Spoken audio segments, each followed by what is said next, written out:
तो क्या रोलेक्स लियो को जानता है? अगर हाँ तो फिर कैसे जानता है? और क्या जो हमें लियो के पास्ट के बारे में जितना भी कुछ बताया गया वो सब झूठ है? और लियो विक्रम और दिल्ली के बारे में कैसे जानता है? क्या 1999 में लियो को उस फैक्ट्री से विक्रम ने बचाया था? और क्या विक्रम ही रोलेक्स का बाप है? ये थोड़ा ज्यादा नहीं हो गया भाई? चलो कोई ना, ज़्यादा हो गया तो हो गया। इन सारी फैन थ्योरीज को एनालाइज करके मैं तुम्हें बताऊंगा कि ये प्रैक्टिकली पॉसिबल है भी या नहीं। पहली और सबसे बड़ी फैन थ्योरी जो अपने मूवी मार्केट में चल रही है वो ये है कि हमें लियो मूवी में जो पूरा लियो का पास्ट दिखाया गया वो पूरी तरीके से फेक है। तो हाँ भाई, ये थियरी कुछ हद तक सही हो भी सकती है, लेकिन सिर्फ कुछ हद तक। और मैं ऐसा इसलिए बोल रहा हूँ क्योंकि लियो के पास्ट में जितने भी इवेंट्स हुए हैं उनका क्लैरिफिकेशन यहाँ प्रेजेंट में कई सारे कैरेक्टर्स हमें देते हुए दिखते हैं। ये थ्योरी इसलिए बन रही है क्योंकि पास्ट में लियो को जो एंटनी दास ने गोली मारी थी उसका निशान हमें यहाँ पर प्रेजेंट में पार्थी के शरीर पर बिल्कुल भी देखने को नहीं मिलता है। अब ऐसा कैसे हो सकता है? अगर कोई और डायरेक्टर होता तो हम सोच भी सकते थे कि ये एक मिस्टेक हो सकती है, लेकिन नहीं भाई, ये लोकेश कनगराज है। वो इतनी बड़ी मिस्टेक बिल्कुल भी नहीं करने वाला। और इस वाले सीन में तो लिटरली हैरोल्ड दास झुक के देख रहा है कि लियो के शरीर पे ये निशान कहाँ गए गोली के। फिर शायद हैरोल्ड दास ने ये देखकर ही उसे कहा होगा कि तू लियो नहीं पार्थी है। देखो भाई, यहाँ पर दो पॉसिबिलिटीज हो सकती है। पहली पॉसिबिलिटी ये है कि लियो शायद ये नहीं चाहता होगा कि किसी को भी उस पर शक हो। लियो यानी कि अपने पार्थिवन का जो इतना भयानक पास्ट रहा है और वहाँ पर उसके साथ जो भी चीजें हुई है वो सारी चीजें यहाँ पर प्रेजेंट में उसके पारिवारिक जीवन को इफेक्ट ना करे, इसलिए शायद उसने वो गोली के मार्क सर्जरी के थ्रू हटवा दिए। अब तुम खुद ही सोचो ना यार, यहाँ पर उसका परिवार या फिर उसकी बीवी सत्या पूछती कि ये निशान कहाँ से आए, तो वो थोड़ी ना कहता कि तेरा ससुर ने किया ये सब। मेरा मतलब था कि वो इसे अपने भयानक पास्ट यानी कि वहाँ पर जो बड़ा गैंगस्टर था और उसके बाप ने उसको गोली मारी, ऐसा थोड़ी ना कहेगा वो। और यहाँ पर दूसरी पॉसिबिलिटी ये है कि जो लियो का जो प्रेजेंट में दोस्त है यानी कि वो फॉरेस्ट ऑफिसर जो उसके लियो के पास्ट वाले दोस्त है यानी कि डिसूजा के पास जाके पूछता है कि लियो कौन था, लियो ने पास्ट में क्या क्या किया था, वो कितना बड़ा गैंगस्टर था, तो वो उसको सच ही बताएगा। ये जरूरी थोड़ी ना है। अब लोकेश कनगराज के माइंड को फॉलो करे तो ऐसा ही कुछ उन्होंने विक्रम मूवी में किया था। कर्णन के बारे में जो अमर रिसर्च कर रहा होता है और उसे वहाँ पर जितनी भी बातें पता चलती है वो सारी की सारी झूठ होती है ना। मतलब कि यहाँ पर विक्रम ने अपने जो दूसरा कैरेक्टर है यानी कि कर्णन, उसके लिए एक दृश्यम रचा कि वो कैसा है और क्या है, लेकिन असल में अपना विक्रम निकला कुछ और ही। तो ऐसा ही कुछ अपना पार्थिवन भी कर सकता है। लियो जब पार्थिवन बन रहा होगा तो तभी उसने सोचा होगा कि जिंदगी में एक ना एक बार तो ऐसा दिन आएगा ही कि कोई ना कोई उसके बारे में पूछताछ करने आएगा। तो शायद इसीलिए लियो ने उसके दोस्त यानी कि डिसूजा को पहले से ये बता कर रखा होगा कि अगर कोई भी मेरे बारे में पूछने आए तो मेरा नाम मत ले लियो तू। और इसीलिए तो भाई जब फॉरेस्ट ऑफिसर ने डिसूजा से कहा कि ये फोटो में जो दिख रहा है वो लियो है या नहीं, सिर्फ इतना बता दो, तो तब डिसूजा ने यही कहा ना कि वो लियो को लाखों की भीड़ में भी उसकी आंखों को देखकर ही पहचान सकता है, ये वो नहीं है। अब यहाँ पर पूरी ऑडियंस जानती है कि पार्थिवन ही लियो है, एंटनी दास जानता है कि पार्थिवन ही लियो है, हैरोल्ड दास जानता है कि पार्थिवन ही लियो है, यहाँ तक कि क्लाइमैक्स में पार्थिवन ने भी एक्सेप्ट कर लिया है कि वही लियो है। तो फिर इस सज्जन को क्या तकलीफ है भाई? अब देखो, इस सज्जन को इसलिए तकलीफ है क्योंकि लियो ने ही कहा कि उसकी फैमिली को उसके बारे में बिल्कुल भी पता नहीं चलना चाहिए। अगर इस फॉरेस्ट ऑफिसर को ये पता चल जाता कि पार्थिवन ही लियो है तो फिर ऑटोमेटिकली उसकी फैमिली को तो पता चलना ही था ना, क्योंकि लियो के ही शब्द है कि अगर किसी को भी पता चला कि वो लियो है तो अगले पल वो उसे ठोक डालेगा, लेकिन उसकी फैमिली को कैसे ठोकेगा? उसी के लिए तो वो ऐसा सब कुछ कर रहा है ना। अब ये सब देखकर तो ऐसा ही लगता है कि लियो ने उसे दोस्ती की कसम देकर यह सब कहने को कहा होगा और अपना डिसूजा दोस्ती के खातिर मान भी गया होगा। लेकिन अब सवाल यहाँ पर यह उठता है कि डिसूजा ने ऐसा तो क्या किया कि उसे 3 दिन में फांसी मिलने वाली है और वो हिमाचल प्रदेश की जेल में कैसे पहुंचा? क्योंकि उसने तो सारे क्राइम वहां पर किए थे ना, चेन्नई तमिलनाडु में, वो भी 20-22 साल पहले। तो ये सवाल लोकेश कनगराज ने लियो मूवी में छोड़ा है हमारे लिए। अब देखो, लियो को गोली लगने वाली बात झूठ हो सकती है, लेकिन उसकी बहन एलिसा की बलि देने वाली बात झूठ नहीं हो सकती, क्योंकि प्रेजेंट में एंटनी दास बोलता है ना कि जैसे 22 साल पहले मैंने एलिसा की बलि दी थी तो अब तेरे बेटे को मैं किडनैप कर रहा हूँ, तो अब तू सोच ले कि मैं उसके साथ क्या करूंगा। ऐसा ही कुछ डायलॉग था एंटनी दास का। तो अब ये तो बात सच हो गई कि एंटनी दास ने बलि दी है एलिसा की। तो इस तरह भाई पास्ट की कुछ बातें सच हो सकती है और कुछ बातें झूठ भी हो सकती है। और अब अगली थियरी लोग ये बना रहे कि जब एंटनी दास ने लियो को गोली मारी थी और वहां पर फैक्ट्री में वो मरने वाला था तब उसे वहां से विक्रम ने बचाया था। तो हाँ भाई, ये फैन थ्योरी सुनने में तो काफ़ी इंटरेस्टिंग लगती है, लेकिन प्रैक्टिकली पॉसिबल नहीं लगती, क्योंकि 1992 में मिशन फेल होने के बाद तो विक्रम ऑर्फनेज में ही था ना, और लियो के मरने वाला इंसिडेंट हुआ 1999 में। तो अब वहाँ से विक्रम उसको ऐसे बचाने कैसे आ सकता है? क्योंकि वहाँ तक तो उसका प्लान भी नहीं था ना कि ड्रग्स के साम्राज्य को ख़त्म करना है, इसलिए वो लियो को ट्रेस कर रहा होगा या फिर उसकी गैंगस्टर एक्टिविटीज़ को ट्रेस कर रहा होगा। ऐसा तो है नहीं।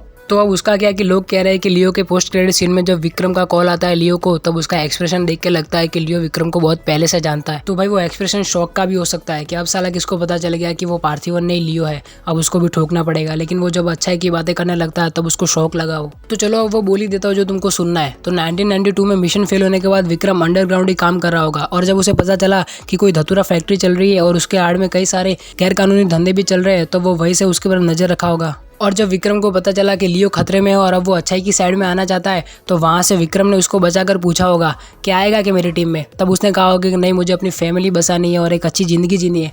तो उसने कहा होगा कि अब तू जा भाई, जी ले अपनी ज़िंदगी। लेकिन जब विक्रम को पता चला कि फिर से उसने एक धतूरा फैक्ट्री को जला दिया है, तो फिर उसने उसको कॉल करके बोला कि पहचान कौन। और अब शायद विक्रम लियो को फिर से ऑफर कर रहा है कि आएगा कि मेरी टीम में। तो अब इसका जवाब हमें एलसीयू की आने वाली मूवीज में मिलेगा। और अब आगे लोग ऐसी फैन थ्योरीज बना रहे हैं कि एलसीयू का हर एक कैरेक्टर जो मेन कैरेक्टर्स है वो एक दूसरे को बहुत पहले से ही जानते हैं। जैसे कि रोलेक्स लियो को बहुत पहले से ही जानता है और लियो विक्रम और दिल्ली को बहुत पहले से जानता है। ऐसी सब थियरीज लोग बना रहे हैं। तो अब इनमें से हम पहले बात करते हैं कि रोलेक्स लियो को कैसे जानता है। तो अब देखो, ऐसा हो सकता है कि जब 27 साल पहले रोलेक्स ने अपने साम्राज्य की शुरुआत की होगी, तब उसे पता चला होगा कि दास एंड को नाम की फैक्ट्री अभी ट्रेंड में चल रही है।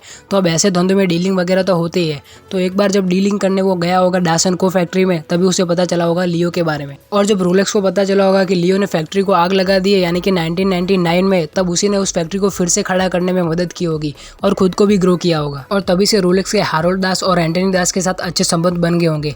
और इन दोनों की जो कंपनी है दास एंड को, इसी के थ्रू रोलेक्स अपने कई सारे ड्रग्स के धंधे भी चलाता होगा। और इसे प्रेजेंट में पता चलेगा कि लियो ने एक बार फिर से दास एंड को फैक्ट्री को जला दिया है और इस बार तो हारोल्ड दास और एंटनी दास इन दोनों को ही मार दिया है। तो अब रोलेक्स तो उससे बदला लेगा ही। और भाई साहब, इस बात से तो हमें ये रीजन भी मिल गया कि लियो विक्रम को क्यों ज्वाइन करेगा। उसकी फैमिली के लिए तो उसको ज्वाइन नहीं करने वाला था, क्योंकि उसकी फैमिली में से तो कोई फूकता नहीं है ना उसके बेटे के अलावा। जोक सपाट, लेकिन ये बहुत ही बड़ा रीजन हो सकता है लियो और विक्रम इन दोनों के टीम अप का। तो चलो अब आगे बढ़ते हैं कि लियो विक्रम और दिल्ली को कैसे जानता है। जिसमें से लियो विक्रम को कैसे जानता होगा वो तो मैंने तुम्हें पीछे क्लियर कर ही दिया। तो चलो अब ये जानते हैं कि लियो को दिल्ली के बारे में कैसे पता हो सकता है। देखो, कैथी का इंसिडेंट हुआ है 2019 में और वहीं पर दिल्ली ने कहा था कि वो 10 साल तक जेल में था, यानी कि वो जेल गया होगा 2009 में। तो अब यहाँ पर एक पॉसिबिलिटी ये हो सकती है कि जब दिल्ली 2009 और 2019 के बीच में जेल में था, तो तब उसका लियो का जो दोस्त है डिसूजा, वो भी तो जेल में था। तो उसी के थ्रू लियो को पता चला होगा दिल्ली के बारे में।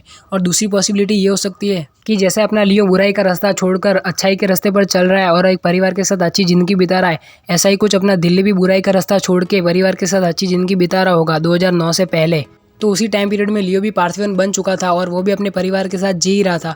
तो अब ऐसा भी हो सकता है कि दिल्ली का घर भी वहाँ पर हिमाचल प्रदेश में ही होगा। और अगर ये वाली थियरी तुम्हें थोड़ी बचकानी सी लग रही है, तो मेरे पास एक और फैन थियरी है एकदम प्रूफ के साथ। लियो की स्टोरी लाइन चल रही है 2022 में और लियो का जो मरने वाला इंसिडेंट हुआ था 1999 में। और लियो कहता है कि मैं 20 साल से इस शहर में हूँ, लेकिन मैंने ऐसी घटनाएं यहाँ पर होते हुए पहले कभी नहीं देखी। तो फिर 1999 से लेकर 2002 के बीच लियो कहाँ था? फैमिली मैन बनने की तैयारी कर रहा था ना। तो शायद उसी टाइम में अपना दिल्ली भी एकदम खतरनाक वाली गैंगस्टर गिरी छोड़कर एक अच्छी जिंदगी जीने की तरफ बढ़ रहा होगा। और अपने दिल्ली ने भी गैंगस्टरों की गली में कुछ ऐसा काम किया होगा कि जिसकी खबर मिल गई होगी विक्रम को। और विक्रम को दिल्ली और लियो अब इन दोनों के बारे में बताया, तो इन दोनों को ही ऑफर किया होगा कि मेरी टीम में आओगे क्या? तो उन्होंने कहा कि नहीं, हमको तो फैमिली के साथ रहना है। फिर विक्रम ने कहा कि तुम भी जी लो अपनी जिंदगी। और फिर विक्रम भी पूरी तरीके से अंडरग्राउंड हो गया। और फिर जब उसके बेटे प्रभंजन को रोलेक्स के आदमियों ने मार दिया और फिर वो पूरी तरीके से सक्रिय हो गया, यानी कि पूरी तरीके से एक्टिव हो गया। और अब विक्रम बना रहा है अपनी टीम ड्रग लॉर्ड रोलेक्स को हराने के लिए। और अब लियो विक्रम को क्यों ज्वाइन करेगा उसका रीजन तो मैंने तुम्हें पीछे दे ही दिया है। लेकिन अब दिल्ली विक्रम को क्यों ज्वाइन करेगा? ऑब्वियसली क्योंकि अब रोलेक्स को भी दिल्ली के ठिकाने के बारे में पता चल चुका है और दिल्ली ने उसका इतना बड़ा नुकसान किया था, इसलिए रोलेक्स उसकी मुश्किलें बढ़ाने में जरा भी देर नहीं करेगा।